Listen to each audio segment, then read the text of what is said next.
आखिरी बार तितली को कब देखा था आपने?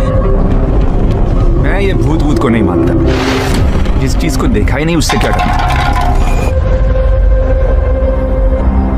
मेरी बात मानो, हम बहुत गलत कर रहे हैं। क्या यहाँ पे अचानक कोई मर गया था? हो सकता है।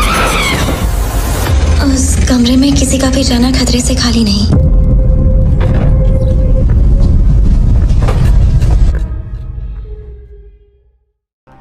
क्या कार्तिक को सड्यूस करते नजर आएंगी कियारा? किस फिल्म की कहानी को किया जाएगा रिपीट और किसे लिया जाएगा कामिनी के रोल में? नमस्कार दोस्तों, मैं स्वाति और बॉलीग्राफ स्टूडियो के यूट्यूब चैनल पर आप सभी का बहुत स्वागत है। कैसे हैं आप लोग? मुझे यकीन है कि अच्छे होंगे और अच्छा होना भी चाहिए। तो भाई, कियारा आडवाणी और कार्तिक आर्यन की फिल्म भूल भुलैया बॉक्स ऑफिस पर ब्लॉकबस्टर साबित हुई है। इस फिल्म ने अब तक 131 करोड़ रुपए की कमाई कर ली है और आज तक भी क्रेज इतना है कि लोग अब भी इसे थिएटर में देखने के लिए जाना चाहते हैं। अनीस बज्मी के निर्देशन में बनी इस फिल्म ने ब्लॉकबस्टर साबित होकर बॉक्स ऑफिस पर अपना कब्जा किया हुआ है। लोगों का क्रेज इस फिल्म के लिए अब तक बरकरार है और अब जब पार्ट 2 इतना सक्सेसफुल रहा है तो सवाल उठ रहे हैं कि इस फिल्म का पार्ट 3 कब और कैसे बनने वाला है और इस फिल्म के पार्ट 3 में कौन कौन होने वाले हैं। अब ये तो प्रोड्यूसर्स कह चुके हैं कि इसका 3rd पार्ट बनने पर हम बात कर सकते हैं, लेकिन उन सबसे पहले आइए जान लेते हैं कि बॉलीवुड में हॉरर स्टोरीज का ट्रेंड कब और कैसे शुरू हुआ था। बॉलीवुड का सिक्का सिर्फ देश में ही नहीं बल्कि विदेश में भी खूब बोलता है। ऐसी बहुत सारी बॉलीवुड की फिल्में हैं जिन्होंने इंटरनेशनल तौर पर काफ़ी सारी ख्याति कमाई है। बॉलीवुड की अगर हम बात करें तो फिल्में बनना 1912 में शुरू हुआ था और हमारा देश 1947 में आज़ाद हुआ था। अब प्री इंडिपेंडेंस और पोस्ट इंडिपेंडेंस सिनेमा में काफ़ी ज़्यादा डिफरेंस है, यानी कि आज़ादी से पहले जो भी फिल्में बनती थी उनमें कहीं ना कहीं ब्रिटिशर से कोई ना कोई जुड़ाव देखा जा सकता था, लेकिन इंडिपेंडेंस के बाद जो फिल्में बनने लगी वो बहुत ही दिग्गज कलाकारों और निर्देशकों ने बनाई और उन्होंने भी काफ़ी ज़्यादा अप्रिसिएशन कलेक्ट किया। अगर हम आज की बात करें तो अब तक बॉलीवुड ने comedy, drama, thriller, horror, biopic न जाने कितने जॉनरा में फिल्में बना दी हैं।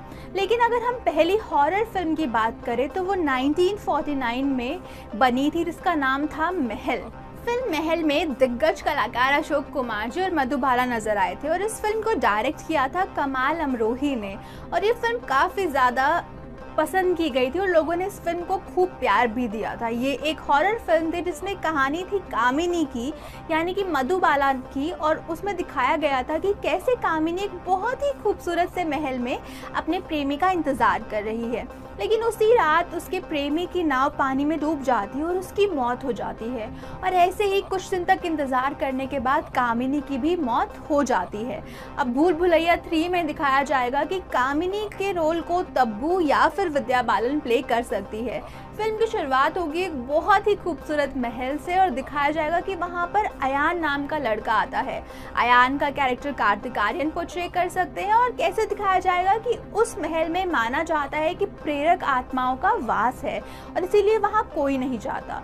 लेकिन अगर हम अयान की बात करें तो वो इन सब बातों में नहीं मानता। पेशे से वकील है तो उसे ये सब मजाक लगता है और वो बिना देरी के उस महल में शिफ्ट हो जाता है।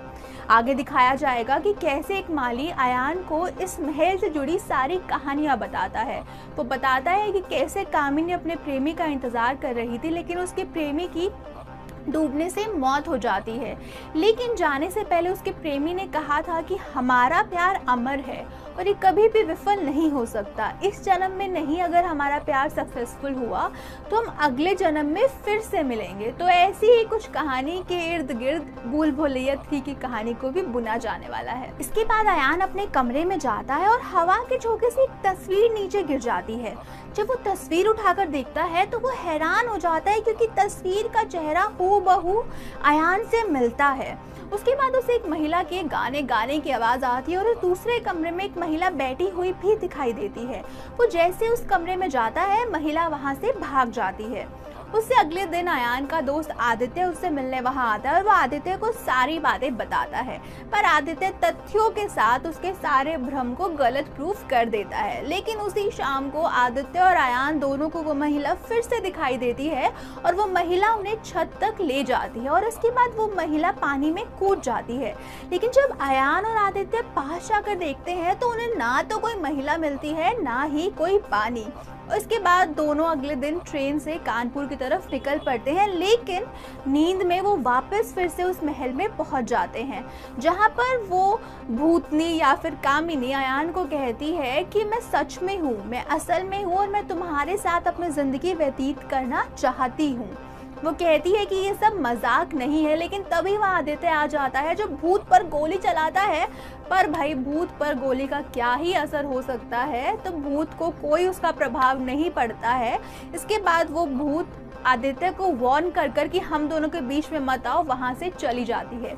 इसके बाद कामिनी फिर से अयान से मिलती है और कहती है कि मैं किसी भी महिला के शरीर में प्रवेश कर सकती हूँ, तो तुम्हें जो भी महिला पसंद है तुम उसे मार दो, मैं उसके शरीर में प्रवेश कर लूँगी, उसके बाद हम दोनों आराम से रहेंगे।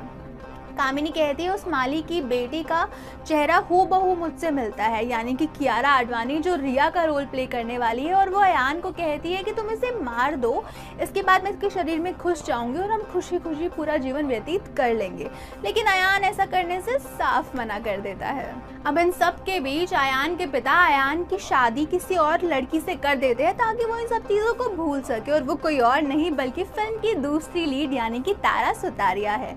अब अयान भी इन सबको भूलने के लिए अपनी पत्नी के साथ कहीं दूर रहने का फैसला करता है और वो दोनों वहां से चले भी जाते हैं। लेकिन 2 साल के बाद तारा को पता चलता है कि उसका पति रोज रात को किसी कामिनी नाम की औरत से मिलने जाता है और वो कोई इंसान भी नहीं बल्कि एक भूत है। और इसके बाद वो अपने धोखे से परेशान होकर जहर खा लेती है और पुलिस स्टेशन में जाकर कंप्लेन कर देती है कि अयान ने मुझे जहर दिया है, जिसके बाद पुलिस अयान को पकड़कर अदालत ले जाती है और वहाँ पर रिया को भी बुलाया जाता है क्योंकि उस पर आरोप है तारा और अयान के बीच में दूरियां पैदा करने का। और यही वो जगह है जहाँ पर हमें प्लॉट ट्विस्ट देखने को मिलता है, क्योंकि यहाँ पर रिया एक्सेप्ट करती है कि ये सब उसका रचा हुआ जाल है। जी हाँ दोस्तों, अब रिया को प्यार हो गया उस फोटो वाले आदमी से और अयान की शक्ल उससे हूबहू मिलती थी, तो इसीलिए उसने सोचा कि ये पुनर्जन्म और कामिनी का सारा सांग रच कर वो अयान को अपने साथ रहने पर मजबूर कर देगी। पर भाई ऐसा कुछ हो नहीं पाया। तो अब सवाल ये है कि कैसे आदित्य रिया का ये सच अयान के सामने लेकर आएगा और कैसे अयान और रिया के बीच में रिश्ते डेवलप होना शुरू हो जाएंगे। ये सब तो भाई हमको आगे वाले वीडियोस में पता चलेगा। तो माना जा रहा है कि भूल भुलैया 3 की कहानी को कुछ इसी तरीके से पोर्ट्रे किया जाएगा ताकि जो लोग उस वक्त फिल्म महल नहीं देख पाए थे वो अब इस दौर में देख पाए। और वैसे आपको बता दूं कि जब फिल्म महल 1949 में रिलीज हुई थी तब उसे दर्शकों का बहुत सारा प्यार मिला था। बहुत सारे लोग इस फिल्म की वजह से ही फेमस भी हुए थे। अगर हम बात करें फिल्म के डायरेक्टर की तो कमाल अमरोही की ये डेब्यू फिल्म थी और डेब्यू में ही उन्होंने कमाल कर दिया था। इसके अलावा लता मंगेशकर जो कि नाइटिंगेल कही जाती हैं, उनको भी असल पहचान इस फिल्म से ही मिली थी। उन्होंने इस फिल्म में गाना गाया था आएगा आने वाला, और ये गाना मधुबाला जी पर फिल्म किया गया था और ये गाना उस वक्त का सुपर डुपर हिट गाना प्रूव हुआ था। और सिर्फ उस वक्त का नहीं बल्कि आज भी इस गाने को चाहने वालों की संख्या दिन ब दिन बढ़ती ही जा रही है। तो कुछ ऐसे होने वाली है फिल्म भूल भुलैया 3 की कहानी। अब आपको ये करना है कि फटाफट हमें कमेंट करके बताना है कि आप कितने एक्साइटेड हैं इस फिल्म को देखने के लिए। मैं आपसे मिलूंगी नेक्स्ट वीडियो में, तब तक के लिए अपना ख्याल रखिए और सिनेमा देखते रहें। नमस्ते।